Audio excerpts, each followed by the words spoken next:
Nou daar's 'n ander rede, en ek gaan net hierso vassteek vir 'n oomblik, hoekom Hitler 6 miljoen Jode doodgemaak het, vermoor het. Baie mense dink het gedink dis omdat hy hulle grondgebied wou gehad het. Nee, dis nie waaroor dit gegaan het nie. Wat die Katolieke Kerk gedoen het, hulle die grootste, onthou die Katolieke Kerk in die wêreld is die besitter van die grootste grondgebied in die wêreld. Hy het grond wat hy besit in elke land in die wêreld. Daar's nie 'n land in die wêreld wat hy nie grond besit nie.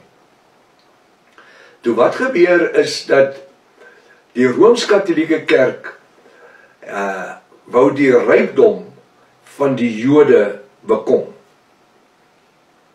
Want hulle was gewoond om geld te maak. Dis 'n Jood. Gee hom net 'n klein winkeltjie met niks nie in 6 maande dan hy 'n supermark. Dis hoe hulle is. Hulle is gebore om te kan entrepreneurskap toe te pas. Iemand het een keer gesê, en dit is jare terug, ek kan dit onthou toe ek 'n kind was, as jy eendag 'n suksesvolle besigheidsman wil wees, moet jy soos 'n Jood dink.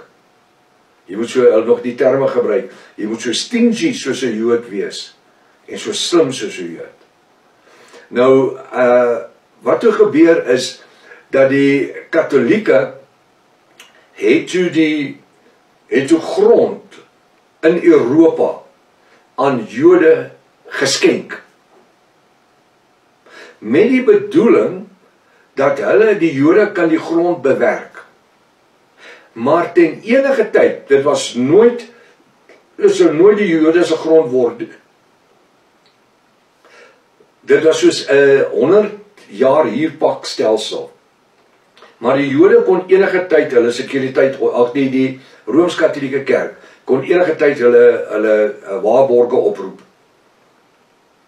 En toe die Katolieke Kerk sien dat die Jode is besig om 'n nasie te word.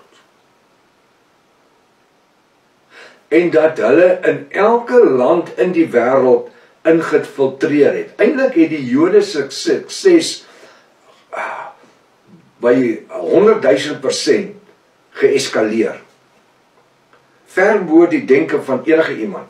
Selfs die pause wat daar was in die Rooms-Katolieke Kerk en die strukture van die Vatikaan en die Rooms-Katolieke Kerk. En wanneer die Rooms-Katolieke Kerk dan sy verwande oproep, dan weier die Jode om die grondgebied terug te gee vir die Katolieke Kerk. En hulle sê vir die Katolieke Kerk, betaal ons vir ons implemente en betaal ons vir ons landerye en ons geboue wat ons opgesit het, want julle het ons net grond gegee. Wat natuurlik sin maak. En toe die Rooms-Katolieke Kerk het die Eerste en die Tweede Wêreldoorlog begin. Nou kry my boek vasgevang in die anti-Christus-sisteem. Daar het ek vir jou al die verskillende oorloë en alles wat daarin is.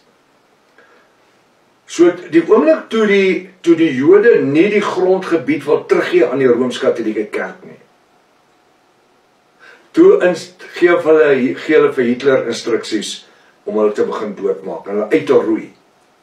En dan soos wat hy hulle uitroei, kry hulle die kaartentransport of wat ook al ons die papierwerk wat daar was, terwille van hulle lewens het hulle dan die goed vir Hitler gegee en hy taste en kaste vol van die informasie gehad wat dan aan die Rooms-Katolieke Kerk oorhandig was. Ek wil net iets sê, ek het iets geskryf in my boek vasgevang in die anti-Christus-sisteem oor die goudtrein wat uit Duitsland af ingesmokkel was in die Vatikaan. Nou daar's 'n spooktrein, ek sien dis nou groot stories op die internet. En ek meen hierdie boek vasgevang in die anti-Christus-sisteem het ek 26 jaar terug geskryf. Ek dink ek het 4 jaar of 5 jaar aan navorsing gewerk op daai boek. Daar het ek geskryf van 'n goudtrein. Ek het vanaand verwys as the Pope trein, die pauslike trein. Hulle het van Duitsland af, onthou Hitler het al die goud en goed bymekaar gemaak, hy was 'n verskriklike rower, hy was erger as 'n seerower. En hy het goud bymekaar gemaak in elke land in Europa wat hy geïnfiltreer het. Skilderye in goud en edelgesteentes en hy het alles vergader. En toe op 'n stadium toe hy en die paus ooreengekom dat die paus sal sy pauslike trein, daar's 'n trein wat hulle noem 'n pauslike trein, sal hy stuur om vlugtelinge terug te bring na Rome toe. Met ander woorde, Europese vlugtelinge. Hitler sal hulle op die trein sit en hulle deurstuur na die Vatikaan toe in Rome. Maar op daai trein was nie een vlugteling nie. Dit was treintrokke, beestrokke. Nou 'n beestrok is toe. Hy het net sulke gleuwe bo waar die beeste asemhaal. Die onderste gedeelte is toe. Daai treintrokke was van onder tot bo met goud gepak. Of hy was gepak tot die raamwerk tot op sy maksimum die gewig kon vat, want goud is baie swaar. En natuurlik dan edelgesteentes en dit was toegemaak en verseël.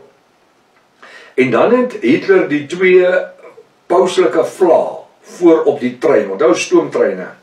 En daar seker 3-4 verskillende grensposte waardeur hulle moes beweeg van Duitsland af om in Rome te kom. En omdat die trein die pauslike vlae opgehaat het, was die instruksies gegee dat die treine sou nie stop nie, met die vrees dat die vlugtelinge sal van die treine afspring en dan daai lande infiltreer. So wat het gebeur? Nie een keer was daai trein gestop gewees. Hulle noem hom die Gold Ghost trein. Dit is groot op die internet vandag. Hulle sê daar was 'n trein met goud wat met miljoene tonne goud net weggeraak het. En niemand weet waar het hy gestop nie. Wel, ek weet.